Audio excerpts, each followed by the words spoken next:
transferring to a new iPhone. I worked at the Apple Store for a period of time, so I did a lot of these, and what I'm going to be showing you is transferring to an unlocked phone. It's a real scary word, but all that means is that it'll work with any carrier. One thing to note about having an unlocked iPhone and transferring the SIM card is it makes it super easy to transfer your service. You really don't have to do anything with your provider, whoever that may be, and it'll automatically recognize the new phone number on your new phone and transfer everything over in terms of your phone number and your contacts. So by and large, just a lot easier way to go than going through the provider. And the way that you differentiate the unlocked phones is whenever you're buying it, there will be an option for an AT&T one, there will be an option for a Verizon phone, and then there will be an option for an unlocked phone. And that means that you can use that with all cellular providers, and whatever cellular provider you're coming from or going to, that phone will work with that. The key to the unlocked phone part is that you bypass the $30 upgrade fee whenever you go through the carrier. Say if you got a Verizon phone, you would have to pay $30 just to upgrade your phone. So that's one of the reasons why I like to do it on my own with an unlocked phone. Another reason is it's just a lot easier. You don't have to go to the Apple Store, you can just have it delivered to your house and do it here. Don't get me wrong, the Apple Store is a great place and there's a ton of smart people that work there. They're a lot smarter than I am. It's just if you want to save yourself some time and you would like to do this on your own and feel like you're capable, this is a good way to go. So before we get started, there's a few things. I talked about the phone being unlocked already. A lot of the time, carriers like Verizon will have a plan where you pay the price of the phone over time in monthly increments. It ends up being the same, but it's over time. With an unlocked phone, you do generally pay all up front. Now, there's a couple reasons why you may want to go through this process. Like I said before, I like to save money, so I don't want to pay the $30 upgrade fee, and this saves me that. Another thing is maybe you live pretty far away from an Apple Store, so you're unable to get to that. I have my old phone with me here. It'll make it a bunch easier to transfer to your new phone if you have your old phone with you.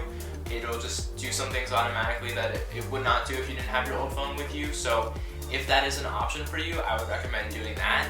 If not, that's totally fine too. I know a lot of the time from Apple you can get value from your old phone when you turn it in, but they do give you a grace period of, I think it's like, I don't know, 2 weeks to turn in your phone so you can have it with you to do this. If you do end up sending it in before, just make sure you take your SIM card out of it, and as long as you're backed up to iCloud, you should be fine with not having your old phone with you. Number 2 on important things to keep in mind here, so if you do regularly back up your phone to iCloud, you're all set. If you do not, that's okay too, there's another option. So the best bet for you is use any laptop that has, or any computer that has iTunes, plug in your phone and do a full backup to there. Once you get your new phone, you'll plug that into your computer and reload that backup.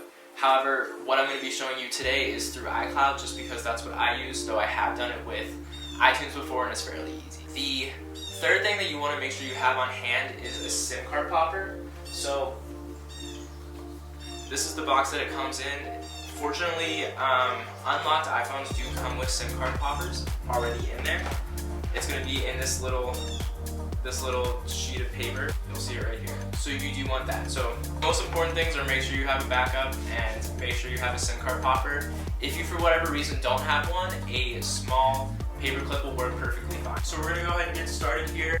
I'm switching from an iPhone 8 Plus to an iPhone XR. That really doesn't have to do anything with this process. It's gonna remain the same as the software is the same on all the phones. So really doesn't matter where you're going from and to. What I'm actually going to do first is pop my SIM card out and put it back in.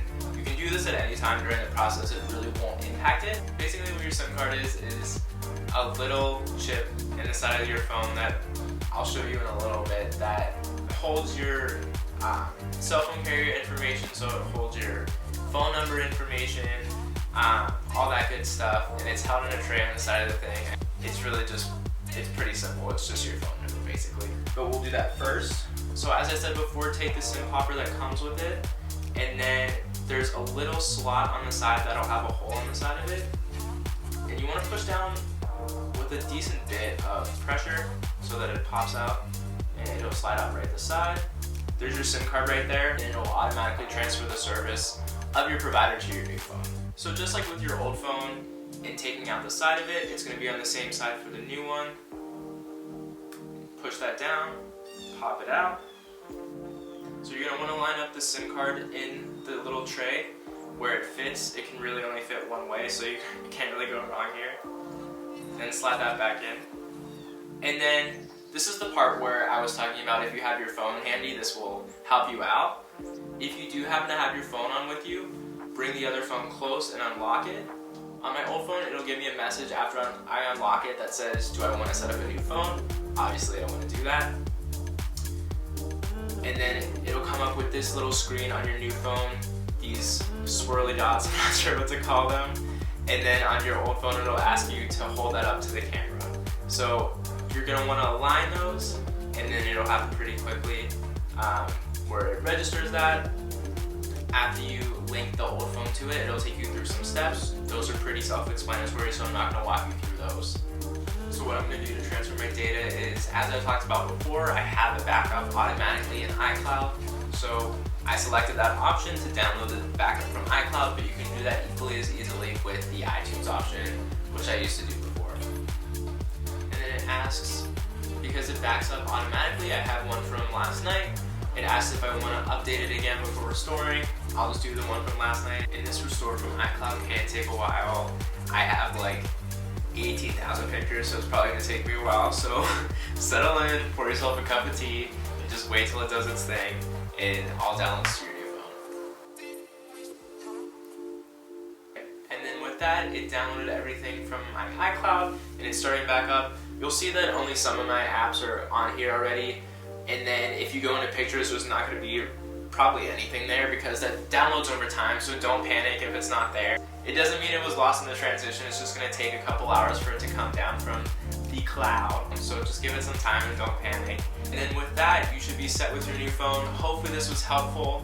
This is a good option if you are okay with paying outright for your phone, if you're fine with paying the total price, if you're someone that doesn't live close to an Apple store and doesn't have that kind of help, and then if you don't want to pay the $30 upgrade fee that a lot of carriers charge, this is a good way to go. So if you have any questions, feel free to leave them in the comments below, but otherwise, enjoy your new phone.